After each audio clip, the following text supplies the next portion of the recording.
नमस्कार, स्वागत है आपका राजस्थान बुलेटिन में। आपके साथ मैं हूं इशिता तिवारी। रुक करेंगे बुलेटिन में जयपुर का, जहां नई मंडी स्थित कार्यालय पर जिला सर्व समाज महासभा द्वारा हिंदू नववर्ष के उपलक्ष्य में भव्य सम्मेलन समारोह का आयोजन किया गया। अगली खबर भी जयपुर से है, जहां जिले के समग्र विकास और सरकारी योजनाओं के प्रभावी क्रियान्वयन को लेकर प्रभारी मंत्री जोगाराम पटेल की अध्यक्षता में जिला स्तरीय समीक्षा बैठक आयोजित की गई। ऐसी तमाम खबरों पर विस्तार से करेंगे चर्चा। नई मंडी स्थित कार्यालय पर जिला सर्व समाज महासभा द्वारा हिंदू नववर्ष के उपलक्ष्य में भव्य सम्मेलन समारोह का आयोजन किया गया, जो जिला अध्यक्ष ओम प्रकाश सिंघल की अध्यक्षता में संपन्न हुआ। इस अवसर पर उन्होंने हिंदू नववर्ष मनाने के पीछे विभिन्न मान्यताओं, जैसे भगवान ब्रह्मा द्वारा सृष्टि की रचना, महाराजा विक्रमादित्य द्वारा विक्रम संवत की शुरुआत, बसंत ऋतु का आगमन तथा मौसम का वैज्ञानिक दृष्टिकोण से संतुलन होने की जानकारी दी। महासचिव अनिल भारद्वाज ने भगवान श्री राम के राज्य अभिषेक का उल्लेख करते हुए इसे पावन काल खंड बताया, जबकि इंजीनियर जीवन लाल ने लोगों से नववर्ष पर घरों में दीप जलाकर और एक दूसरे को शुभकामनाएं देकर पर्व को उत्साहपूर्वक मनाने का आह्वान किया।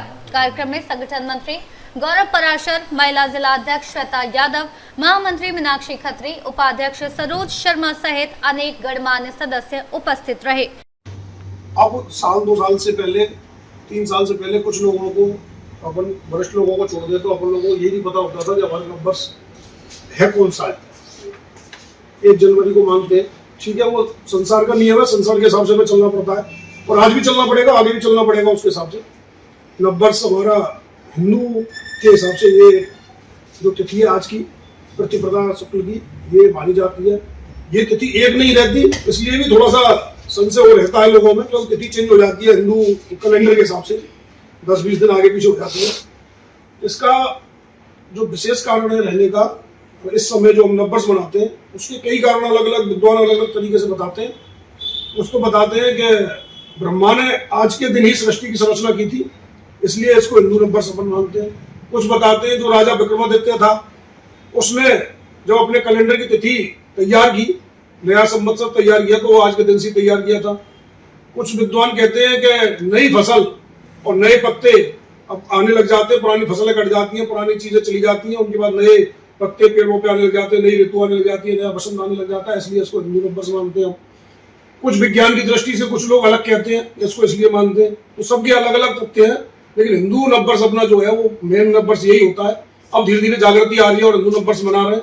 रामनवमी की यात्रा भी अपनी बहुत बड़ी बड़ी निकलने लग गई है। जयपुर से सी न्यूज संवाददाता भगवान दास शर्मा की रिपोर्ट। जयपुर जिले के समग्र विकास और सरकारी योजनाओं के प्रभावी क्रियान्वयन को लेकर प्रभारी मंत्री जोगाराम पटेल की अध्यक्षता में जिला स्तरीय समीक्षा बैठक आयोजित की गई, जिसमें ग्रीष्मकालीन पेयजल प्रबंधन, बजट घोषणाओं के समयबद्ध क्रियान्वयन, सेवा वितरण की गुणवत्ता और जन कल्याणकारी योजनाओं की प्रगति पर विस्तार से चर्चा की गई। बैठक में पेयजल संकट संभावित क्षेत्रों में वैकल्पिक व्यवस्था, खराब हैंडपंपों की मरम्मत, टैंकर प्रबंधन सुधारने और बजट घोषणाओं को निर्धारित समय में पूरा करने के निर्देश दिए गए। साथ ही भूमि आवंटन प्रक्रिया में तेजी लाने पर जोर दिया गया। इसके अलावा नागरिक सेवाओं जैसे जाति प्रमाण पत्र, बोनाफाइड और छात्रवृत्ति आवेदनों के समयबद्ध निस्तारण, टीएसपी एवं एससी/एसपी निधियों के पारदर्शी उपयोग, नमो नर्सरी पौधारोपण अभियान, विद्यालय भवनों की मरम्मत, राइजिंग राजस्थान निवेश परियोजनाओं और एलपीजी आपूर्ति व्यवस्था की भी समीक्षा की गई।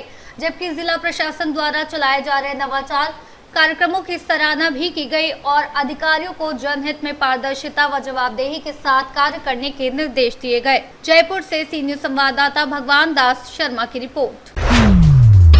इटावा के खेतों में विदेशी चीते KP2 ने खौफ का माहौल बना दिया है। ये चीता नाम्बिया और दक्षिण अफ्रीका के विशेषज्ञों के हाथों पला बड़ा है और अंग्रेजी कमांड्स जैसे स्टॉप, गो बैक को समझता है। श्योपुर के कूनो नेशनल पार्क से निकलकर उफंती पार्वती नदी को तैरकर पार करने के बाद ये सीधे कोटा के इटावा इलाके के गेहूं के खेत में पहुंचा। राजस्थान और मध्य प्रदेश की वन विभाग टीमें सैटेलाइट और GPS के माध्यम से इसकी हर हरकत पर नजर रख रही हैं। इटावा और खातौली पुलिस 24/7 दूरबीन और कैमरों के साथ पेट्रोलिंग कर रही है। ग्रामीणों में खौफ फैल गया है। बम्बुलिया और किशनपुरा के खेतों में चीता आराम फरमाता दिखा तो प्रशासन ने खेतों में लगे बिजली के तार कटवा दिए ताकि जानवर को चोट न लगे। इटावा ग्रामीण कोटा से सी न्यूज संवाददाता सुरेश कुमार पटेरिया की रिपोर्ट। फिलहाल के लिए राजस्थान बुलेटिन में इतना ही। देश और दुनिया की तमाम बड़ी खबरों को जानने के लिए देखते रहिए सी न्यूज भारत।